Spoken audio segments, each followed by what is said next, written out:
மீன ராசிக்கு உண்டான சனி பயிற்சி பலன்களை பார்க்கலாம். மீன ராசிக்கு பார்த்தீங்கன்னா இப்போது ஜென்மத்திலேயே சனி வந்துட்டார்.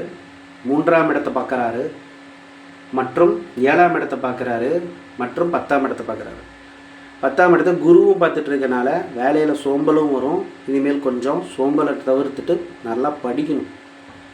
படித்து உங்களையே நீங்கள் உற்சாகம் செய்து கொள்ள வேண்டும். எக்ஸசைஸ் பண்ணுங்கள், நடந்து வாங்க, வாக்கிங் போங்க, சைக்கிள் போங்க. முயற்சி அவர் சொல்லித்தரார். நீங்கள் அதெல்லாம் பண்ணிங்கன்னா சனி முயற்சிக்கு நான் உனக்கு ஹெல்ப் பண்ணுறேங்கிறார். சோம்பேறித்தனமாக பாருங்கள், படுத்தூங்கு. முயற்சிக்கு நான் தான் உனக்கு இடம் கொடுக்குறேன்னா நீங்கள் முயற்சி பண்ணுங்கள். முயற்சியாக பண்ணாமல் தூங்கிட்டே இருந்தோம்னா அவ்வளோதான், வேலைக்கு ஆகாது. கணவன் மனைவியில் கவனம் தேவை. அவங்க உடல் நலம்லாம் நீங்கள் பார்க்கணும். கவலையாக இருக்காங்களா, நல்லா இருக்காங்களா, எப்படி இருக்காங்கங்கிறத பார்க்கணும்.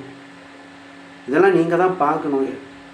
நீங்கள் பார்க்காம நீங்கள் பாட்டுக்கு உங்களுக்கே கஷ்டம் இருக்குதுன்னு நினச்சிக்கிட்டே இருக்கக்கூடாது. அவங்களுக்கும் நீங்கள் என்னங்கிறத நீங்கள் பார்க்கணும்.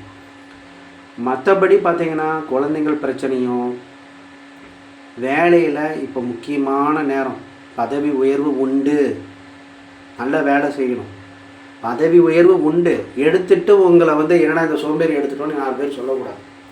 முயற்சி பண்ணிக்கிட்டே இருக்கணும். அவருக்கு எதாவது ஹெல்ப் பண்ணுறாரு. ஆஞ்சநேயர் கோயில் போங்க, சனீஸ்வரரே போய் பாருங்கள், அவரே உங்களுக்கு நல்லது நான் சொல்லி கொடுக்குறாரு. ஆஞ்சநேயர் வழிபாடு பண்ணுங்கள், குரு வழிபாடு பண்ணுங்கள். முடிஞ்சால் திருப்பதி போயிட்டு வாங்க, மிக அற்புதமான விஷயம்.